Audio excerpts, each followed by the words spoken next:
السلام علیکم ناظرین، تو کیسے ہیں آپ لوگ؟ خوش آمدید ہے ہمارے چینل اسلامک اسٹوریز پر۔ تو دوستو، آج ہم لٹیرا کا دوسرا قسط سنائیں گے۔ اگر آپ اسلامک ناول سننے کے خواہش مند ہیں تو میرے چینل کو ضرور سے ضرور سبسکرائب کر لیں۔ تو لٹیرا کا دوسرا قسط سنیں۔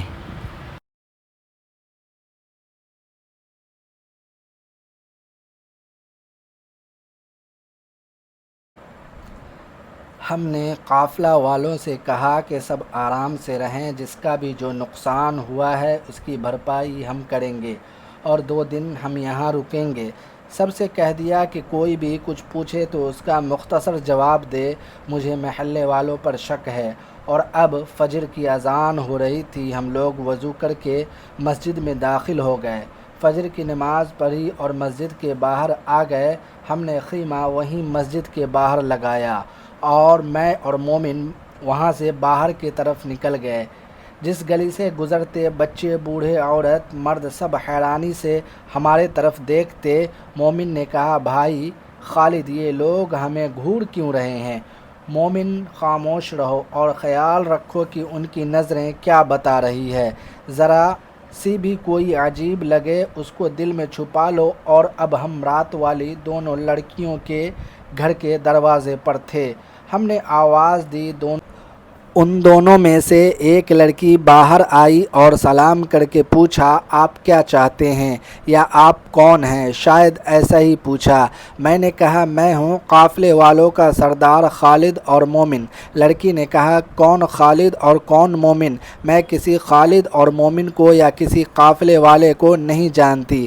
میں نے کہا، تم رات کل میرے ساتھ نہیں تھی؟ کہنے لگی، نہیں، میں تو اپنے گھر پر ہی تھی۔ مومن نے چلاتے ہوئے کہا، ارے لڑکی، تم مجھے نہیں جانتی؟ لڑکی نے جواب دیا، بالکل نہیں، آپ کون ہیں؟ میں نے کہا، مومن، چلو یہاں کوئی اور مسئلہ ہے۔ اور جب اور زیادہ سویرا ہوا تو دیکھا کہ ہم لوگ اسی جگہ میں ہیں جس جگہ میں رات حادثہ ہوا تھا۔ ہم نے ایک آدمی سے پوچھا، کل رات جنات جس لڑکی کا سامان لے گیا تھا اس کا گھر تو وہی ہے؟ کہنے لگا، ہاں، اور وہاں سے نکل گیا۔ ہم دونوں بھی وہاں سے ہٹ گئے۔ مومن نے کہا، بھائی ماجرا کیا ہے؟ وہ اور اس کی بہن پوری رات ہم لوگوں کے ساتھ رہی، اب کہہ رہی ہے کہ آپ کو نہیں جانتی۔ پھر ہم نے یہ خیال کیا کہ گاؤں میں لوگ چاروں طرف پھیل گئے ہیں اور کچھ ہی دیر میں وہاں ایک خوشنما سا بازار لگ گیا اور لوگ اتنے جمع ہو گئے کہ ہم بھی یہ دیکھ کر حیران ہو گئے۔ مومن نے پھر منہ کھولا، بھائی مجھے تو کچھ سمجھ میں نہیں آ رہا ہے۔ تب میں نے کہا، یہاں تو مجھے بہت مزہ آ رہا ہے، یہاں تو ساری زندگی گزارنے کو تیار ہو۔ تو ٹھیک ہے، کوئی اچھی لڑکی دیکھ کر نکاح بھی کر لو۔ مومن نے منہ پھیلاتے ہوئے بولا، ارے نہیں مومن، میرے کہنے کا مطلب ہے کہ یہاں عجوبہ چیز دیکھنے کو مل رہا ہے۔ دیکھا نہیں اس رات والی لڑکی نے ہمیں کیسے پہچاننے سے انکار کر دیا؟ لیکن میرا نام بھی خالد ہے، پردہ فاش کر کے رہوں گا کہ یہاں کا ماجرا کیا ہے۔ وہ لڑکی جتنا بیوقوف ہمیں سمجھ رہی ہے بہت مہنگا پڑے گا۔ اس کے بعد وہاں سے ایک چائے کی دکان پر گیا، بھائی 2 چائے دینا۔ اس نے چائے دیا اور ہم چائے کی چسکیاں لینے لگے۔ پھر ہم نے ایک چیز پر خیال کیا کہ سب لوگ اپنے اپنے کام میں مصروف ہیں۔ میں نے مومن سے کہا، دیکھو مومن، کیسے یہ لوگ اپنے اپنے کام میں مصروف ہیں؟ بھائی یہ لوگ اپنے اپنے کام میں مصروف ہیں، ہم بھی چل کر دیکھتے ہیں کہ ہمارے قافلے والے کیا کر رہے ہیں۔ پھر ہم دونوں وہاں سے نکل گئے۔ قافلے کے پاس آئے تو ہمارے لوگ بھی خیمہ لگا رہے تھے۔ رات جگہ رہنے کی وجہ سے نیند آ رہی تھی تو سو گیا۔ اس کے بعد جب اٹھا تو مومن غائب تھا۔ میں نے کھانا وغیرہ کھانے کے بعد معلوم کیا تو معلوم ہوا کہ مومن کسی باغ کی طرف گیا ہے، تو میں بھی محلے کا چکر لگانے نکل گیا۔ بازار اب زوروں پر تھا۔ میں نے ایک آدمی سے پوچھا، یہاں ایسا ہی ہمیشہ رہتا ہے؟ اس نے بتایا کہ نہیں، ابھی پتہ نہیں لوگ کہاں سے آ رہے ہیں۔ اتنا سننے کے بعد دیکھا کہ ایک لڑکی رات والی میرے طرف آ رہی ہے اور آنے کے بعد اس نے مجھ کو سلام کیا، میں نے جواب دیا۔ اس کے بعد اس لڑکی نے کہا، بھائی صبح میں نے جو آپ کو نہ نہ پہچاننے کی جو حرکت کی ہے اس کے لیے میں معافی چاہتی ہوں۔ میں مجبور تھی۔ کیا تھی مجبوری؟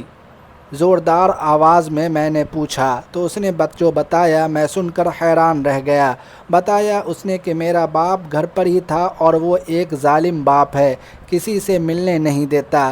میں نے کہا اگر وہ ملنے نہیں دیتا ہے تو تم دونوں بہنیں رات کو سنسان جگہ پر کیسے پہنچ گئی؟ تو بتایا کہ اب بھی تم جھوٹ بول رہی ہو، میرے کو اس کا ثبوت دو۔ لڑکی کہنے لگی آپ میرے ساتھ آئیے۔ لڑکی آگے آگے، میں پیچھے پیچھے چل دیا۔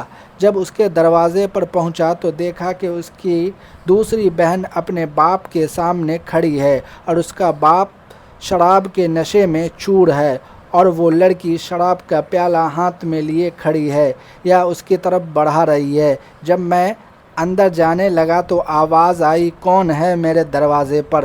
جب میں نے آواز سنی تو مجھے ایسا لگا کہ آواز کسی سنی سنائی لگ رہی ہے، لیکن یاد نہیں آ رہا تھا کہ کہاں سنی ہے۔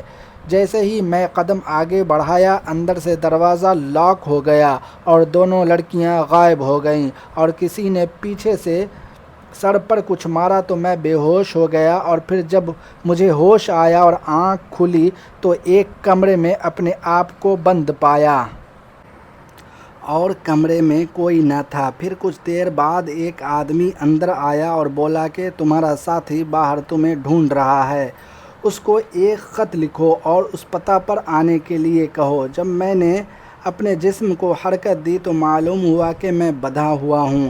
میں نے کہا کون ہو تم لوگ اور کیا چاہتے ہو؟ پھر میں نے سوچا کہ شاید یہ لوگ ڈاکو ہیں۔ اس خط میں نے مومن کے نام خط لکھا اور اپنا جو خطرے کا کوڈ ورڈ ہوتا ہے لگا دیا۔ اس نے کہا یہ کیا لکھا ہے تم نے؟ میں نے کہا میرے ساتھی اس وقت تک اس خط کو نہیں مانیں گے جب تک وہ میرا دستخط نہ دیکھ لیں۔ اس نے خط میں لکھوایا تھا کہ قافلے والوں کا سب قیمتی سامان لے کر اس پتے پر آ جائے، یہاں ایک بہت بڑا سوداگر ملا ہے، اپنے قیمتی سامان بیچ ڈالیں گے۔ وہ لوگ اس وقت تو بہت خوش ہوئے اور خط لے کر چلے گئے۔